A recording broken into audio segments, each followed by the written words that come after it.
the Tirumala Tirupati Devasthanam Prasad or Prasad. Holy city of Tirupati, now at the center of a ghee adulteration. About the Tirupati Laddu issue. To attack the Hindus, to slander Sanatan Dharma. Tirupati Laddu controversy escalating. Tirumala లడ్డూలో కల్తీ జరిగింది. తిరుమల లడ్డూలో జంతు కొవ్వు, ఆ కొవ్వు, ఈ కొవ్వు అని ఇక ఒకటి కాదు రసాయనాలు కలిసి అంటారు, అదంటారు, ఇదంటారు. గడచిన కొంతకాలంగా ఈ హోరు, ఈ గోల ఇదంతా వినలేనటువంటి పరిస్థితి. అంటే ఇటు నాస్తికులకి చాలా జుగుప్సాకరంగా తయారైంది ఏంటి ఈ గోల అని చెప్పని. ఇక బిలీవర్స్ ఆస్తికులైతే ఆ భాషని, ఆ లడ్డూని వర్ణించేటువంటి తీరు చూస్తే కూడా వాళ్ళు చెవులు మూసుకునేటువంటి పరిస్థితి వచ్చింది. సరే, ఇది ఏదేమైనప్పటికీ కూడా తిరుమల లడ్డు కల్తీ జరిగింది. ఆ తిరుమల లడ్డు తిని ఎవరైనా అస్వస్థతకు గురైనటువంటి వాళ్ళు ఎవరైనా ఉన్నారా? ఆ తిరుమల లడ్డు తిని ప్రాణాలు కోల్పోయినటువంటి వాళ్ళు ఎవరైనా ఉన్నారా? ఆ తిరుమల లడ్డు తిని కిడ్నీలు చెడిపోయి హాస్పిటల్లో చికిత్స పొందుతున్నటువంటి వాళ్ళు ఉన్నారా? ఆ తిరుమల లడ్డు తిని జీవన్మరణ పోరాటంతో ఎవరైనా ఉన్నారా? ఎవరు లేరే. కానీ అది ఒక రాజకీయం, మతం ముసుగులో ఒక రాజకీయం. కానీ వాస్తవం ఏంటి అన్నట్టయితే ఎంత కఠోరమైనటువంటిదంటే దీన్నే ఈ రోజున మీకు ఆవిష్కరిస్తున్నాను. ఇది వీటీవీ టాక్స్.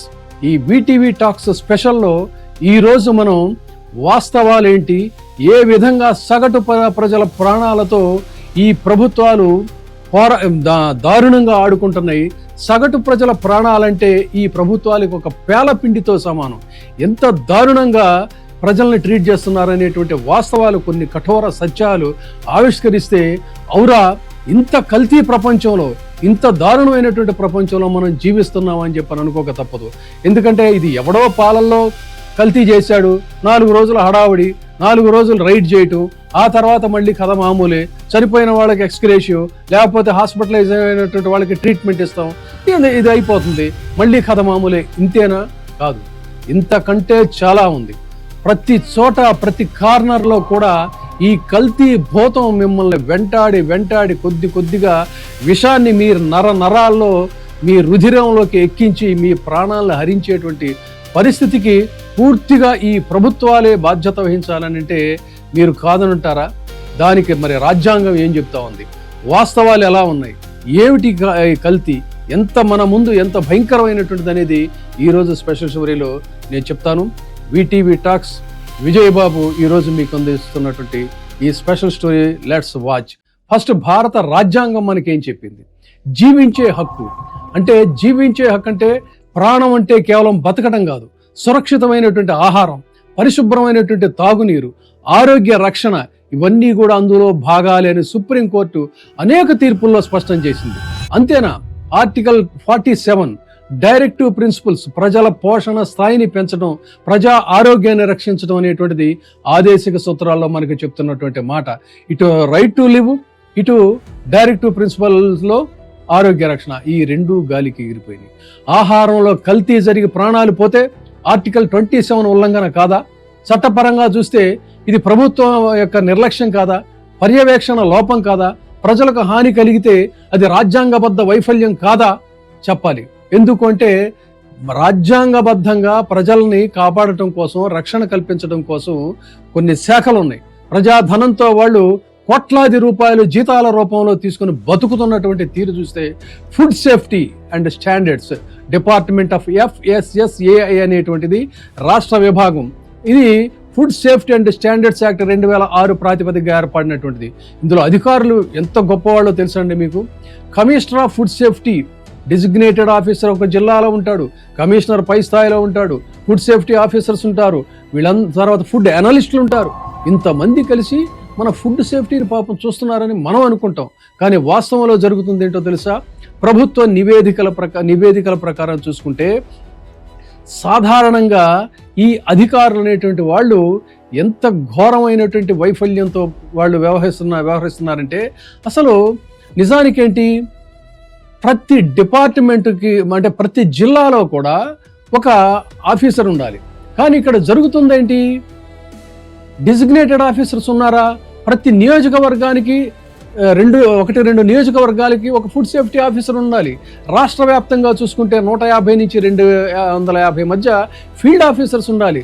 రాష్ట్ర జనాభా దాదాపు 5 కోట్ల పైచీలు కనుక్కుంటే ఒక్కొక్క అధికారికి అనేక మంది ప్రజల రక్షణ బాధ్యతలు ఉన్నాయి. ఇక జీతభత్యాల విషయానికి వద్దాం. వీళ్ళ జీతాలు ఎంతో తెలుసండి. ఫుడ్ సేఫ్టీ ఆఫీసర్ ఆయనకి 45,000 జీతం, 75,000 దాకా కూడా ఉంటుంది ఇంకా చెప్పాలంటే. మరి డెసిగ్నేటెడ్ ఆఫీసర్ జీతం 70,000 నుంచి 1,20,000 వరకు ఉంటుంది. కమిషనర్ స్థాయి కమిషనర్ గారికి అయితే 1,50,000 పైచిలికేనండి. అంటే జీతాలు మాత్రం ప్రభుత్వ ప్రజాధనంతో వీళ్ళకి లక్షల రూపాయలు జీతాలు వస్తుంటాయి. మరి వీళ్ళ డ్యూటీస్ ఏంటి, వాళ్ళ బాధ్యతలు ఏంటంటే హోటళ్ళు తనిఖీ చేయాలి, పాల డైరీలు, ఫుడ్ తయారీ యూనిట్ల తనిఖీలు, వాటి నమూనాలు సేకరించడం, ల్యాబ్ టెస్టింగ్లకు పంపించడం, లైసెన్సుల తనిఖీ, కల్తీ నిర్ధారణ కేసుల నమోదు, ఇవన్నీ జరగాలి. మరి ఇవన్నీ జరుగుతున్నాయా అంటే ఎక్కడా లేదు. జీతాలు మాత్రం హాయిగా తీసుకున్నారు. అదేమంటే ఏం చెప్తారో తెలుసు, అసలు ఇది నామమాత్రంగా ఉందండి. ప్రజారక్షణ చేయాల్సినటువంటి ఇది నామమాత్రంగా. ఎందుకంటే సిబ్బంది కొరత, తగినంత మంది సిబ్బంది లేరు, ల్యాబ్ సదుపాయాలు లేవు. ఏదైనా పట్టుకుంటే వెంటనే హోటల్స్ మరి రాజకీయ నాయకులే కదా, రాజకీయ నాయకుల జోక్యం ఉంటుంది, వాళ్ళు వెంటనే రిలీజ్ చేయించడం. తనిఖీలు ఇంకో గమ్మత్ ఏంటంటే ఫలానా వీడు ఈ హోటల్కి తనిఖీకి వస్తున్నాడు, ఇక్కడికి వస్తున్నాడంటే ముందస్తు సమాచారం ఉంటుంది. అంత నిజాయితీ ఉన్నటువంటి ఆఫీసర్లు ఉన్నారు. సో ఇక ప్రజల్లో వీళ్ళ పట్ల వినిపించేది ఏంటంటే చాలా సర్వసాధారణంగా అందరికీ ఓపెన్ సీక్రెట్ అంటారు. ఏంటంటే ఈ అధికారులు చాలా మందికి ఉచిత భోజనాలు అవుతాయి. మంచి కమ్మటి నాన్ వెజిటేరియన్ భోజనాలు ఏదైనా హోటల్లో దిగితే వీళ్ళకి వెళ్తుంటాయి. మంత్లీ లైసెన్స్ రెన్యువల్ కోసం లంచాలు.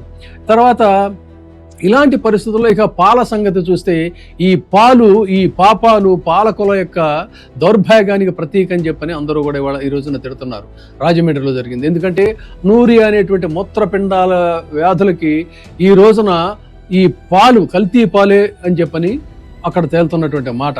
ఒక వ్యక్తిలో క్రియాటిన్ 0.7 నుంచి 1.3 మిల్లీమీటర్లు ఉండాలి. కానీ ఈ రోజున ఆ పాలు కల్తీ పాలు తాగినటువంటి బాధితుల్లో ఇది 4.8 నుంచి 7 mg వరకు కూడా పెరిగిపోయిందంటే కిడ్నీ వైఫల్యాల పరిస్థితి, కిడ్నీ బాధితుల పరిస్థితి, ప్లాస్మా ఫెరిసిస్ అంటారు దీన్ని.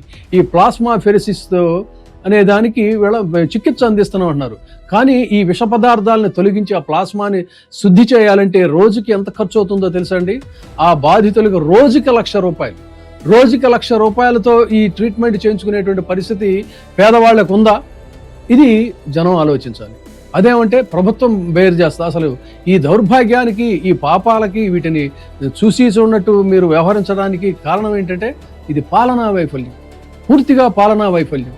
మరి ఇలాంటి పరిస్థితుల్లో పిల్లలు, తల్లులు, పెద్దవాళ్ళు వీళ్ళందరూ ఈ రోజున అక్కడ రాజమండ్రిలో చూసుకుంటే వెంటిలేటర్స్ మీద ఉన్నారు. విశాఖపట్నంలో చూసుకుంటే అదే రకమైనటువంటి పరిస్థితి. మీరు చూస్తూనే ఉన్నారు పేపర్లో, 2 కవల పిల్లలకి మల్లిక సాఫ్ట్వేర్ ఇంజనీర్ తన 2 కవల పిల్లలకి కూడా ఇదే రకమైనటువంటి అంటే 2 ఏళ్ల నుంచి 9 నెలలు ఈ పాలు పట్టించారు. ఆ పిల్ల అంటే పసిపిల్లలకి ఈ పాలు పట్టిస్తే వాళ్ళు హాస్పిటలైజ్ అయ్యారంటే అంటే పసిపిల్లల ప్రాణాలతో మీరు చెలగాటం ఆడుతున్నటువంటి ప్రభుత్వాలు దేనికోసం అని చెప్పండి. ఎంత బాధాకరమైనటువంటి పరిస్థితి. వీళ్ళని జరుగుతున్నటువంటి డయాలసిస్ చూస్తే ఆ బాధ, వాళ్ళ పరిస్థితి చూస్తే ఎంత దారుణం. ఆడెవడనో అరెస్ట్ చేసేసాం, ఆడు విక్రేత అరెస్ట్ చేశారు.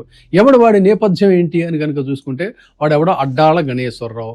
వీడు 10 ఏళ్ళుగా అంటే వరలక్ష్మి డైరీ అని పేరు పెట్టి రోజు ఉదయం 8 నుంచి దాదాపుగా 20 కిలోమీటర్లు ప్రయాణం చేసి రాజమహేంద్రవరంలో 106 కుటుంబాలకు వీడు ఈ విషపు పాలని రోజు సరఫరా చేస్తున్నారంటే ఎంతమంది మరి దీని పాలు పడుతున్నారు. వీడు ఇన్ని సంవత్సరాల నుంచి వీడు చేస్తా ఉంటే మరి ఎక్కడ నిద్రపోతున్నారు ఈ ఫుడ్ సేఫ్టీ అధికారులు? ఎందుకు ఆహార భద్రతా ప్రమాణాలు పాటించేటువంటి పరిస్థితి చేయడం లేదు? ఏమైపోయింది వీళ్ళ యొక్క ఇది అనేటువంటిది చూడాలి. అదేమంటే వీడి మీద ఏదో BSN సెక్షన్ కింద పెట్టాం, రాజమండ్రి జైల్లో ఉన్నాం. ఇక్కడ మనం మాట్లాడుకోవాల్సింది ఏంటంటే కల్తీ పాల వ్యవహారంలో వాడెవడో గణేష్ అనేటువంటి వాడు కల్తీ చేశాడనేటువంటిది కాదు. ఇక్కడ ఈ బాపతగాళ్ళు అనేక ప్రాంతాల్లో అనేక చోట్ల ఉన్నారు. నాకు ఒక జర్నలిస్ట్ మిత్రుడు ఉన్నాడు, ఒక అడ్వకేట్ మిత్రుడు ఉన్నాడు.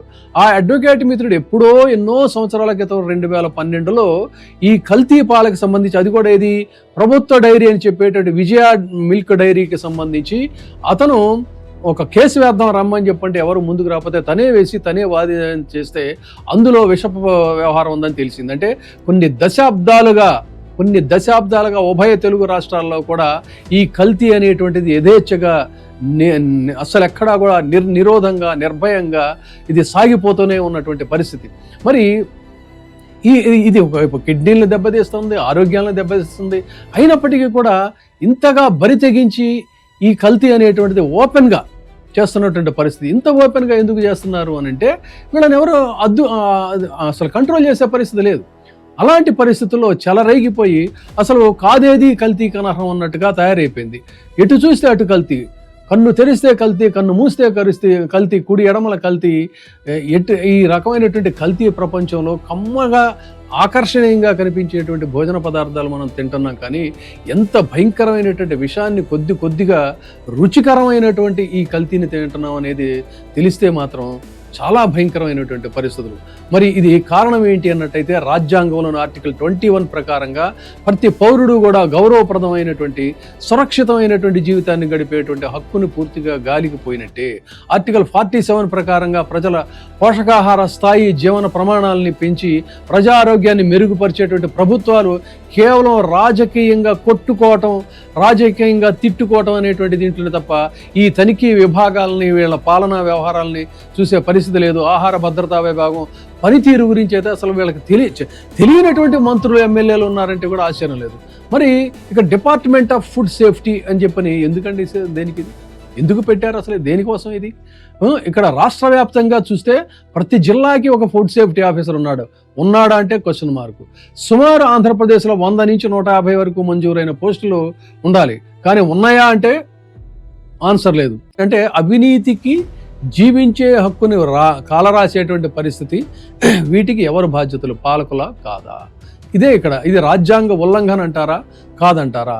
సో మీరు ఆలోచించండి. ఆర్టికల్ 21 రైట్ టు లివ్, ఆహారంలో విష పదార్థాలు కలపడం వల్ల పౌరుల ప్రాణాలు పోతూ ఉంటే ఇది ప్రాథమిక హక్కుని కాలరాయటం కాదంటారా? నిధుల కొరత పేరుతో ఈ వ్యవస్థనే పూర్తిగా గాలి కొదిలేసేటువంటి పరిస్థితిలో సుప్రీంకోర్టు పలు సందర్భాల్లో చెప్పినటువంటి వ్యాఖ్యానాల్ని మీరు గాలి కొదిలేసినట్ట కాదా? మరి ఈ వ్యవస్థలో మార్పు రావాలంటే కేవలం జరిమానాలతో సరిపెట్టి రాజమహేంద్రంలో జరిగినటువంటి సంఘటనలు, నేరపూరితమైనటువంటి సంఘటనలు అంటే culpable homicide, attempt to culpable homicide లాంటి కఠినమైనటువంటి సెక్షన్లోని నమోదు చేయాలంటే నిరంతరాయంగా నిర్నిరోధంగా ఇక మరి పరిశీలన ఉండాలా, అవసరం లేదా? టోల్ ఫ్రీ నంబర్లు పెట్టాలా, అవసరం లేదా? ఆన్లైన్లో ఇలాంటి పోర్టల్స్ని అన్నిటినీ కూడా మీరు ఎనాక్ట్ చేయాల్సినటువంటి అవసరం ఉందా లేదా? ఇప్పుడు ఈ కఠోర వాస్తవాలు తెలుసుకున్నట్లయితే ఇక కల్తీ ఒక పాలల్లోనే కాదండి, పాలల్లో కల్తీ, కందిపప్పులో కల్తీ, పసుపులో కల్తీ, కారంలో కల్తీ, ఇవన్నీ కూడా కొద్దిగా మధ్యతరగతి జీవుల ప్రాణాలు. మీకేంటంటే ఆర్గానిక్ ఫుడ్స్ అని ఇప్పుడు వస్తూ ఉంది. ఈ ఆర్గానిక్ ఫుడ్స్ని చాలా ఖరీదుగా మీరు కొనుక్కొని మీరు తింటుంటారు. తర్వాత డైరీ ప్రొడక్ట్స్కి సంబంధించి ఆ మధ్య సరదాగా చెప్పుకోవాలి మనం, మహేష్ బాబుని ఒక ఆయన ఏదో ఇంటర్వ్యూలో అడిగితే మీరు అంటే అసలు నేను డైరీ ప్రొడక్ట్సే తీసుకుని అన్నాడు. ఆయనే కాదు పాపం, ఈ సోకాల్డ్ విఐపీస్ వీళ్ళు ఎవరు కూడా ఈ డైరీ ప్రొడక్ట్స్ పాల జోలికి ఎవరు కూడా వెళ్ళరు. కాబట్టి వాళ్ళ జీవితాలకు వచ్చినటువంటి భద్రత. కానీ తెల్లారి లేస్తే సగటు జీవితం ప్రారంభమయ్యేది కప్పు కాఫీ నీళ్లతో.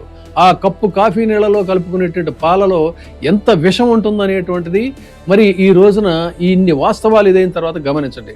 కాబట్టి ఈ రోజున లడ్డూ అపవిత్రమైందా, లడ్డూలో పాపం ఉందా, లేదు అన్నట్టయితే ఈ పాలకుల యొక్క నిర్లిప్తతతో సాగుతున్నటువంటి కల్తీ పోషక పదార్థాల్లో పాపం ఉందా?